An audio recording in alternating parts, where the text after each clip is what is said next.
teman-temannya, seperti kebiasaan kita sebelum-sebelumnya, alangkah baiknya sebelum kita mulai pelajaran, kita berdoa.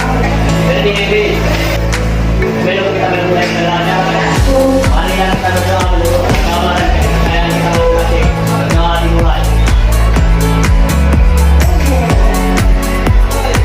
Ibu guru ya, baik salam. Selamat siang, Bu. Oke, selamat siang. Sekarang duduk.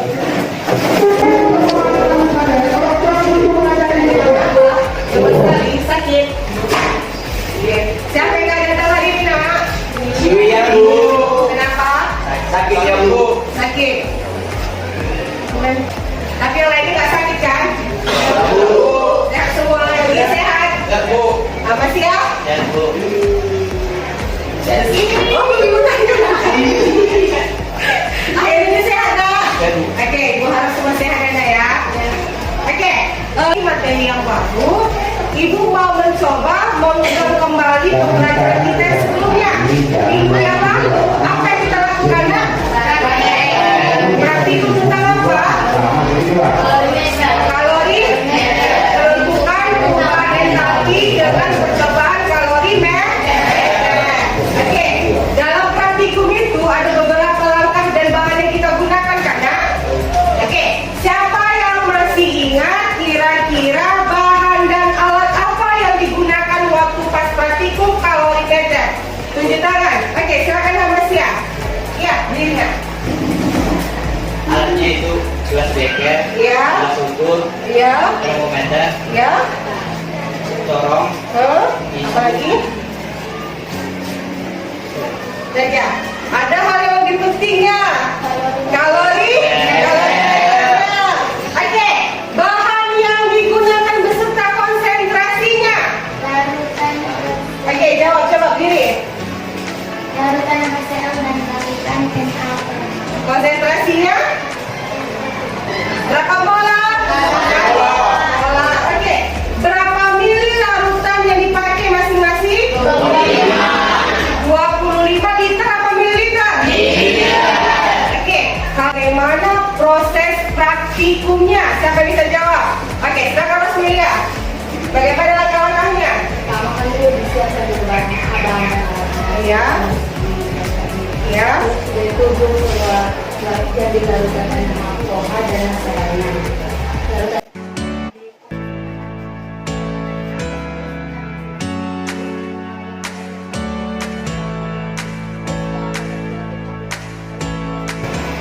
Oke. Hai teman-teman, selamat datang kembali di Akademi YouTube Channel. Semoga teman-teman tetap sehat dan terus semangat. Nah, saat pandemi seperti sekarang ini, penting bagi kita untuk fokus menjaga kesehatan secara rutin ya, dengan banyak berolahraga. Ayolah, saat teman-teman berolahraga di luar rumah atau bersepeda, manakah teman-teman bertindak aktif? Biasanya teman-teman memperhatikan kondisi paku di dalam rumah berbeda dengan di luar rumah. Biasanya, paku di dalam rumah lebih cepat bergerak dibandingkan dengan paku yang berada di dalam rumah. Kira-kira apa yang menyebabkan menjadi lebih cepat? Apakah kalau tidak mati, atau mati dulunya, atau kalau sudah lama? Paku yang lebih cepat bergerak tadi merupakan proses kimia secara alami yang melalui regenerasi karena beberapa faktor. Ya, di video kali ini kita akan belajar tentang faktor yang mempengaruhi regenerasi. Ikuti video yang sampai selesai ya. Sementara benda yang terjadi secaranya akan mengalami reaksi. Sebelumnya, kita sudah tahu bahwa reaksi terjadi dengan kekurangan konsentrasi reaksi atau kekurangan hasil reaksi setiap waktu. Jika P adalah reaksi, maka P akan mengalami kecepatan kekurangan konsentrasi. Dan jika Q adalah reaksi atau produk, maka Q akan mengalami kecepatan kekurangan konsentrasi dalam waktu tertentu. Reaksi ini dapat digunakan jadi P sama dengan minus 2 kali per P dan P sama dengan plus 2 kali per P. P merupakan reaksi satuan kualitas per sekon dan T adalah waktu dalam sekon. Tanda rumus yang dapat dari reaksi berkurang. Sedangkan tanda rumus untuk reaksi berkurang.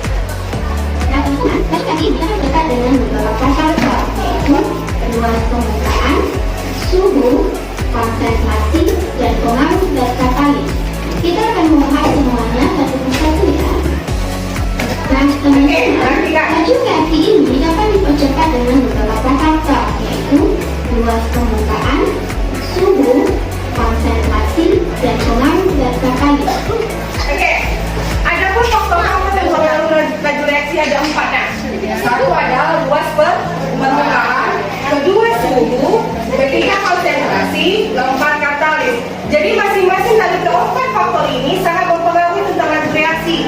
Makanya perhatikan baik-baik bagaimana waktu-waktu. Kalau pada proses gambar di depan ada 2 sampel air. Yang mana satu sampelnya itu berupa air yang panas atau air mendidih, satu lagi air yang biasa. Dimasukkan gula dengan kita katakan takarannya sama. Kira-kira dari kedua panci A dan B, mana yang bereaksi gula tersebut lebih cepat? Yang mana? A atau B? Tempat A yang panas. Artinya, semakin tinggi suhu, semakin cepat gerakan partikel dalam lautan. Kemungkinan partikel bertumbukan semakin besar.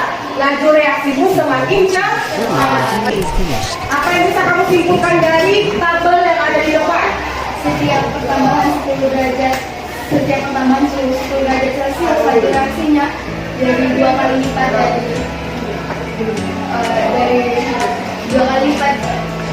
dari laju reaksi yang pertama.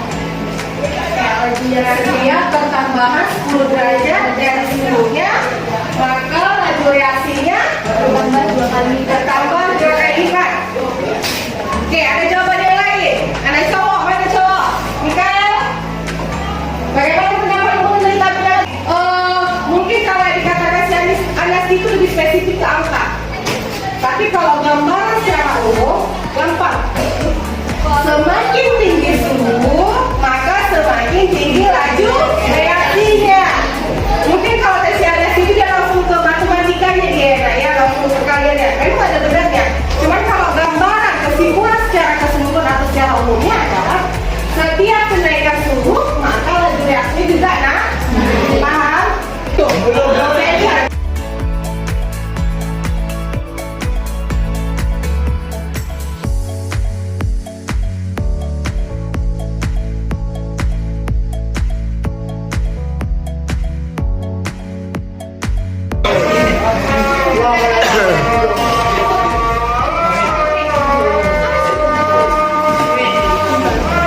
Oke, kelompok 1, kelompok 2 sudah, kelompok 3.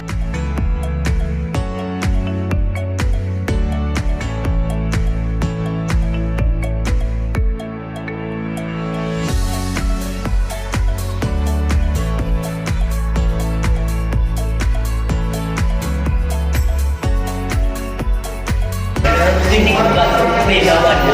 Oke, rata-rata mungkin jawabannya sama.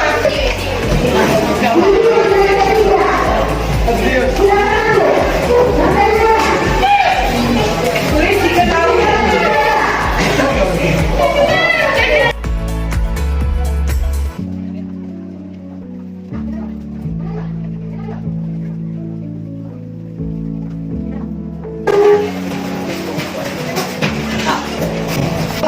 Kami dari kelompok 4 akan menjelaskan secara spesifik bagaimana faktor-faktor yang terdapat pada kami. Jelaskan secara spesifik bagaimana faktor-faktor yang di atas dapat mempengaruhi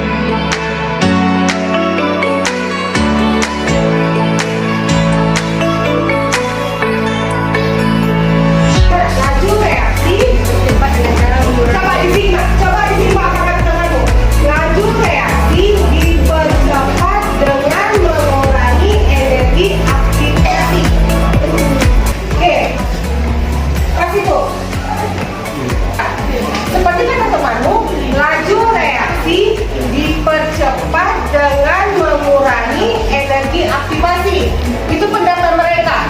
Oke, lanjutkan. Dalam artian, semakin banyak katalis, energi aktivasi akan semakin turun. Tumbukan efektif akan lebih sering terjadi dan akhirnya laju reaksi akan semakin cepat. Dari kelompok 2 ingin mempresentasikan hasil dari diskusi kan. Ya, silakan. Temperatur Dengarkan kelompok 1. temperatur yang dapat mempengaruhi cepat atau lambatnya suatu reaksi itu bisa dihubungkan dengan temperatur atau suhu. Contohnya, jika kita memasak, masakan akan lebih cepat matang jika api nyala. Jika api nyala lebih besar. Dalam hal ini, suhu merupakan salah satu faktor yang dapat mempengaruhi laju reaksi.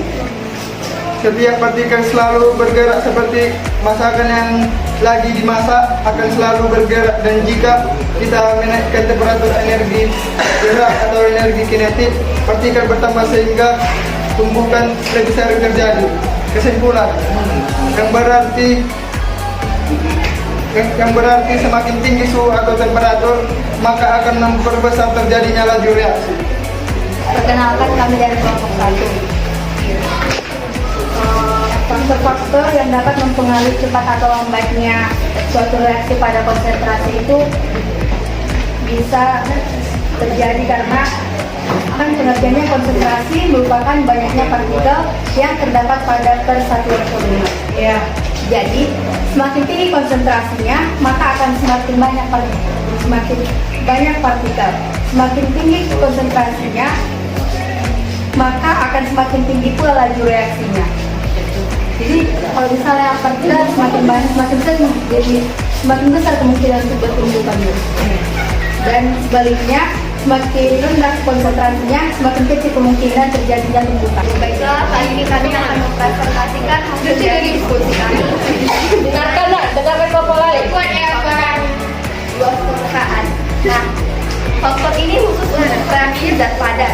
Makin luas bidang sentuh zat padat, makin banyak jumlah tumbukan yang akan terjadi, dan laju reaksi lebih tinggi untuk jumlah yang sama. Ya. Zat padat dengan ukuran yang lebih halus memiliki luas permukaan yang lebih besar.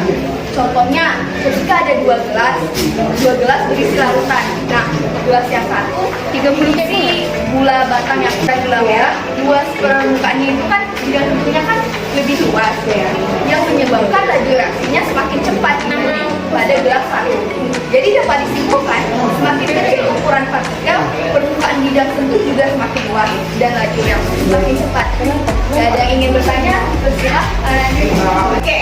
Berarti kesimpulan dari hasil presentasi kita adalah dari keempat faktor di depan, luas permukaan, suhu, konsentrasi katalis, hubungannya adalah sebanding. Artinya, semakin besar luas permukaan, laju reaksi semakin cepat. Semakin tinggi suhu, laju reaksi semakin cepat.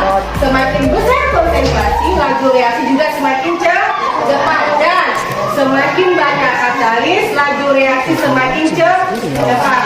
Berarti intinya adalah faktor-faktor itu tadi sebanding dengan laju reaksinya.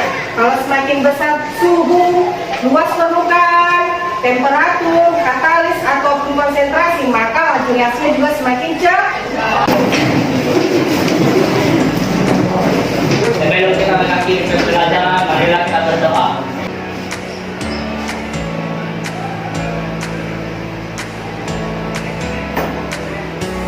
Berdoa selesai.